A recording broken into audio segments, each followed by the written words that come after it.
Hello दोस्तों, स्वागत है आपका सोशियोलॉजी क्लासेस के हमारे यूट्यूब चैनल पे। तो कल जो है वीडियो यूट्यूब के द्वारा उसका जो है क्वालिटी एकदम लो कर दिया गया था। तो आज वीडियो फिर से बना रहे हैं उन्हीं प्रश्नों का। तो आइए देखते हैं। इससे पहले ज़रूरी यह सूचना है कि अभी तक आपने टेलीग्राम चैनल नहीं ज्वाइन किया है तो वहाँ ज्वाइन कर सकते हैं। आपको 9 AM पर और 9 PM पर जो है लाइव क्विज कराए जाते हैं। तो आज का पहला प्रश्न है, अपनी क्रिटिक ऑफ गोथा प्रोग्राम में कार्ल मार्क्स का यह तर्क देने का क्या कारण है कि श्रमिक वर्ग क्रांति के तुरंत बाद कामगारों को समान मजदूरी नहीं दी जा सकती है। कामगारों की आवश्यकताएं तथा अपेक्षाएं भिन्न भिन्न होती हैं। श्रमिकों की उत्पादकता भिन्न भिन्न होती है और कुशल और अकुशल श्रमिकों को समान मजदूरी देना जो है न्यायोचित नहीं होगा। आदिम पूंजी संचय की मांग में श्रमिकों को समान मजदूरी नहीं देने देती। और अगला है, कामगारों के उग्र वर्ग को जिन्होंने क्रांति में असंख्य बलिदान दिए हैं प्रतिपूर्ति करने की आवश्यकता होती है। तो यहाँ जो राइट आंसर हो जाएगा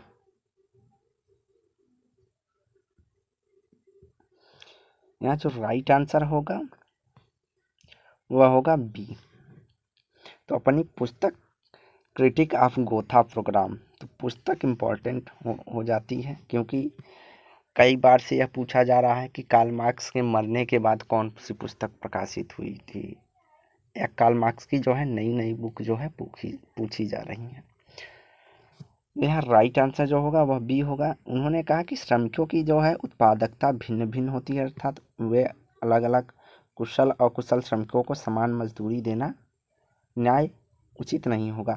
इनका मतलब है जिनकी जैसी क्षमता होगी उनको उनके कार्य के अनुसार जो है मजदूरी दी जानी चाहिए।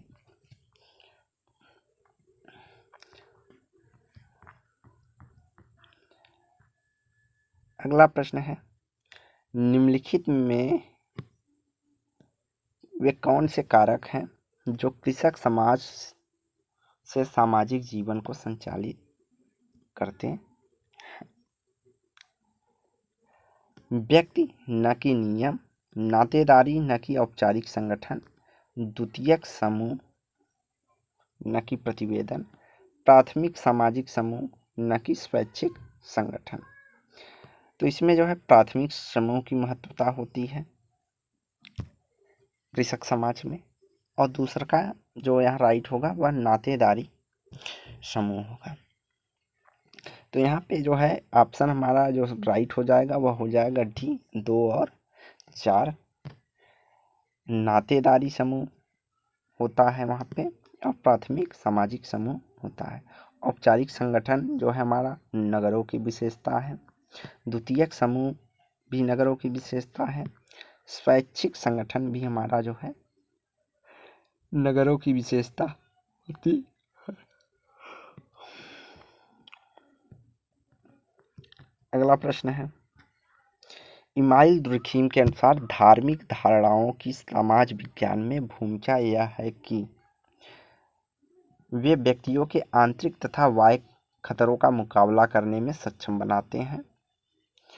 वे व्यक्तियों को धार्मिक अनुष्ठानों तथा औपचारिकताओं को पूरा करने का अवसर प्रदान करते हैं।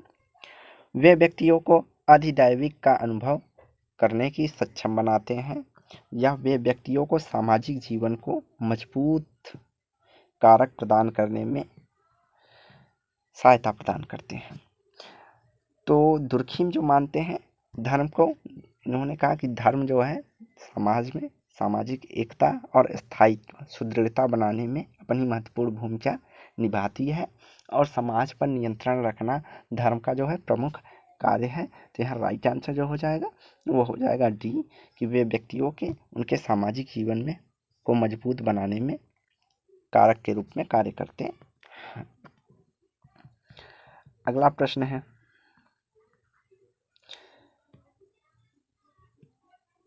जिन प्रकारवादियों के दृष्टिकोण में से सांस्कृतिक व्यवस्था को समझने का प्रयास किया है उनमें से किसका नाम उल्लेखनीय है? तो किन्होंने प्रकारवादी दृष्टिकोण में सांस्कृतिक प्रकारवादी या प्रकारवादी दृष्टिकोण से सांस्कृतिक व्यवस्था की व्याख्या की है? तो वह दुर्खीम है, मालिनोवस्की या रेडक्लिफ ब्राउन, मैकाइवर एवं पेज, अगस्त काम्टे और स्पेंसर। तो प्रकारवादियों में के पिता जो जाने जाते हैं वह दुर्खीम जाते हैं। सर्वप्रथम उसका प्रकारवाद का प्रयोग करने का जो श्रेय जाता है वह हर्बर्ट स्पेंसर को जाना जाता है। इनके अलावा जो है संस्कृति में प्रकारवाद की जो व्यवस्था देखती हैं वह मानव शास्त्री मालिनोवस्की और रेडक्लिफ ब्राउन ने जो है इसकी संस्कृति को प्रकारवादी दृष्टिकोण से अध्ययन करने का जो है प्रयास किया है। अगला प्रश्न है यहाँ पे, निम्नलिखित में से गलत कथन को चुनिए। तो प्रकार समाज में अनुकूलन और सामंजस्य में योग देते हैं, सही है। प्रकार इकाइयों द्वारा किए जाने वाले उन्हीं कार्यों को कहेंगे जो समाज द्वारा स्वीकृत और मान्य होते हैं, यह भी सही है। दूसरा, प्रकार इस बात को स्पष्ट करते हैं कि समाज के सभी कार्यों का समाज की विभिन्न इकाइयों में विभाजन कर दिया गया है, तो यह भी जो है हमारा सही है। अगला तथ्य है कि सामाजिक संरचना इकाइयों द्वारा किए जाने वाले सभी प्रकार समाज के लिए पूरी तरह लाभदायक होते हैं, तो यह कथन हमारा गलत है। समाज में दुष्प्रकार आकार भी पाए जाते हैं, तो जो भी प्रकार हो रहे हैं सामाजिक संरचना के लिए लाभदायक हों यह जरूरी नहीं है। तो यहाँ राइट आंसर जो हो जाएगा वह डी हो जाएगा कि डी असत्य है। और ये जो फैक्ट रिलेटेड है यह मर्टन से रिलेटेड है। अगला है, असत्य कथन को छाटिए। तो प्रकार का संबंध इकाइयों द्वारा समाज को दिए जाने वाले सकारात्मक योगदान से है, सही है। कुछ विद्वानों का मानना है कि सामाजिक संरचना की इकाइयों के प्रकारों पर ही समाज का अस्तित्व टिका हुआ है, यह भी सही है। कि जैसे दुर्खीम हो गए, हर्बर्ट स्पेंसर हो गए, तो ये सब जो है प्रकारवाद की पार्सन्स हो गए, प्रकारवाद की जो है पॉजिटिव या सकारात्मक बात करते हैं। प्रकार कभी कभी कभी तो स्पष्ट प्रकट और प्रकट होते हैं, कभी कभी अप्रकट भी होते हैं, तो यह भी कथन सही है, यह भी मर्टन से रिलेटेड है। समाज में प्रकारों की संख्या तय है, इनकी गणना करना व सूची बनाना संभव है, तो यह कथन जो असत्य है कि समाज में जो है तमाम प्रकार के प्रकार जो है चल रहे हैं जिनकी गणना करना या सूची बनाना असंभव है। तो यहाँ जो देख रहे हैं कि आपका जो पहला पॉइंट हो गया वह दुर्खीम के संदर्भ है कि दुर्खीम प्रकारवाद की सकारात्मकता के योगदान के रूप में ज़्यादा से ज़्यादा चर्चा करते हैं। मर्टन ने भी प्रकार को सकारात्मक और नकारात्मक दोनों पक्षों को बात की है, उन्होंने प्रकार, दुष्प्रकार और आकार की चर्चा की है। तो यहाँ मर्टन, दुर्खीम और पार्सन्स तीनों की जो है चर्चा हो गई।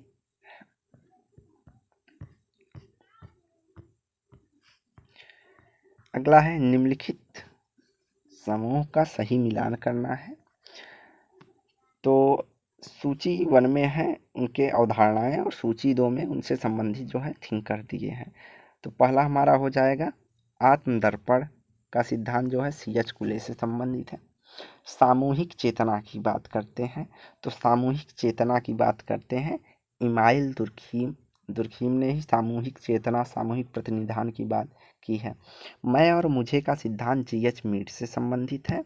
और इड, ईगो और सुपर ईगो की चर्चा जो करते हैं वह सिगमंड फ्रायड है। और ये मुख्यतः जो भी है यह सामाजिकरण के सिद्धांत से संबंधित अवधारणाएं हैं। तो यहाँ राइट आंसर जो हो जाएगा बी हो जाएगा। अगला है, सूची 1 को सूची 2 से सुमेलित कीजिए दिए गए कूटों के अनुसार। तो यहाँ जो कूट 1 में है लेखक और उनसे संबंधित कुछ पुस्तकें हैं, तो C.N. चेपकर जो है उन्होंने द पारसीज पुस्तक लिखी हुई है। S.C. दुबे बात करते हैं द कमार जनजाति की पे इन्होंने अपनी स्टडी की है और द कमार नाम की उनकी पुस्तक भी है। D.N. मजूमदार हैं, तो D.N. मजूमदार ने the Santhals a study in culture change की बात करते हैं, और डी.एन. मजूमदार यहाँ पर ए फिल्ड्स ऑफ स्टडीज़ की भी डी.एन. मजूमदार चर्चा करते हैं। तो राइट आंसर जो हो जाएगा सी हो जाएगा। सी.एन. चेपकर जो है द पारसीज की बात करते हैं पुस्तक, SC. Dubey the Kumar, DN. Majumdar the fields of studies, और डी.एन. मजूमदार द संथाल या संथाल कहीं कहीं लिखा रहेगा स्टडीज इन कल्चर चेंज, अर्थात सामाजिक परिवर्तन, सांस्कृतिक परिवर्तन पर इन्होंने यह पुस्तक जो है लिखी हुई है। अगला है दुर्खीम के अनुसार यांत्रिक एकता पाई जाती है। तो दुर्खीम के अनुसार सरल समाजों में, जटिल समाजों में, सरल एवं जटिल दोनों समाजों में, या इनमें से कोई नहीं। तो ऑप्शन हो जाएगा केवल और केवल सरल समाज में इन्होंने यांत्रिक एकता की चर्चा की गई है। तो दुर्खीम जो है दो प्रकार की एकताओं की चर्चा करते हैं, एक यांत्रिक, एक सावयवी एकता। यांत्रिक एकता के अंतर्गत इन्होंने कृषक समाज, आदिम समाज एवं सरल समाज को रखा है, जबकि सावयवी एकता के अंतर्गत इन्होंने नगरीय समाज की चर्चा की है, औद्योगिक समाज की चर्चा की है। और इसी आधार पर इन्होंने दो प्रकार के कानूनों की चर्चा की है, जिसमें इन्होंने एक प्रतीकात्मक या दमनात्मक, एक प्रतिशोधात्मक हो जाता है, कहीं कहीं आपको मिल जाएगा, एक दमनकारी। तो यांत्रिक एकता में जो पाई जाती है वह प्रतिशोधात्मक या दमनकारी कानून पाई जाती है, और जो सावयवी एकता वाले में, समाज वाले में पाया जाता है वह प्रतिकारी कानून के रूप में चर्चा करते हैं, या सुधारात्मक कानून की भी कर सकते हैं उसको। अगला, दुर्खीम ने अपनी पुस्तक the division of labour in society में किस कथन पर बल दिया? Durkheim the division labour in society इनकी जो है पहली पुस्तक भी रही है, जो कि 1893 में लिखी गई थी। श्रम विभाजन के असमकलात्मक प्रक्रिया, अर्थात विघटनकारी समझ लीजिए यहाँ पे। दूसरा है श्रम विभाजन के समकलनात्मक प्रक्रिया, अर्थात एकजुटता वाली प्रक्रिया। श्रम विभाजन एक उत्पादक प्रक्रिया है, या श्रम विभाजन का बढ़ना समाज के लिए नुकसानदायक है। तो यहाँ पे जो राइट आंसर होगा, इन्होंने श्रम विभाजन को पॉजिटिव वे में लिया है। इन्होंने कहा जितना जितना श्रम विभाजन होगा सामाजिक एकता और सुदृढ़ता बढ़ती जाएगी, अर्थात इन्होंने श्रम विभाजन के पॉजिटिव वे की चर्चा की गई है। वहीं मार्क्स कहते हैं श्रम विभाजन एक उत्पादक की प्रक्रिया है। अगला है वेबर ने के अनुसार पूंजीवादी भारत में नहीं पनपा, इसका कारण क्या था? भारतीय आलसी होते हैं, भारत धर्मों के विभिन्नता होती है, हिंदू धर्म ने आध्यात्मिक पुरस्कारों पर विशेष बल दिया है, या प्रौद्योगिकी उपलब्ध नहीं थी। तो ऐसी कोई बात नहीं है, राइट आंसर सी हो जाएगा कि हिंदू धर्म में आध्यात्मिक पुरस्कारों पर विशेष बल दिया है, धन संचय पर बल नहीं दिया गया है। जैसा कि प्रोटेस्टेंट एथिक में जो है इन्होंने चर्चा की है कि वहाँ पर नैतिक आचार ऐसे पाए जाते थे जिसमें धन संचय की महत्वता थी, जिस कारण से यूरोप में पूंजीवाद का विकास हुआ है। तो इन्होंने 6 धर्मों की तुलनात्मक अध्ययन की है। इनकी पुस्तक थी the Protestant ethic spirit of capitalism. अगला है निम्नलिखित को मिलान कीजिए। तो हिंदू विधवा पुनर्विवाह अधिनियम, हिंदू विधवा पुनर्विवाह अधिनियम जो संबंधित है यह 1956 में संबंधित है। हिंदू विवाह अधिनियम, तो हिंदू विवाह अधिनियम जो है 1955 में, सॉरी यहाँ 1856 है, हिंदू विधवा पुनर्विवाह 1856 और हिंदू विवाह अधिनियम 1955। विशिष्ट विवाह अधिनियम या विशेष विवाह अधिनियम भी कहा जाता है, तो यह 1954 से संबंधित है। और सती विरोध अधिनियम 1829 में आई थी, और इसी ईयर जो है शारदा एक्ट करके आया था, जिसमें बाल विवाह का भी प्रतिरोध किया गया था शारदा एक्ट के तहत। तो यह आपका राइट आंसर हो जाएगा सी, 1 का सी सेकंड का डी, थर्ड का ए और फोर्थ का बी।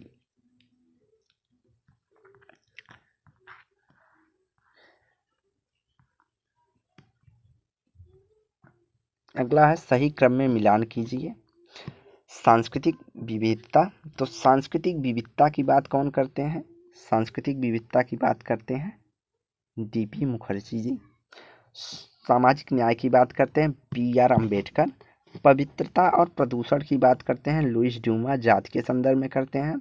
स्वतंत्रता आंदोलन की चर्चा की है जो है AR देसाई ने की है। तो यहाँ राइट आंसर जो हो जाएगा वह हमारा ए हो जाएगा कि सांस्कृतिक विविधता DP Mukherjee. Cultural diversities, social justice की बात करते हैं Bhimrao Ambedkar. Purity and pollution की बात करते हैं लुइस ड्यूमा। और इंडिपेंडेंस आंदोलन की बात करते हैं AR देसाई।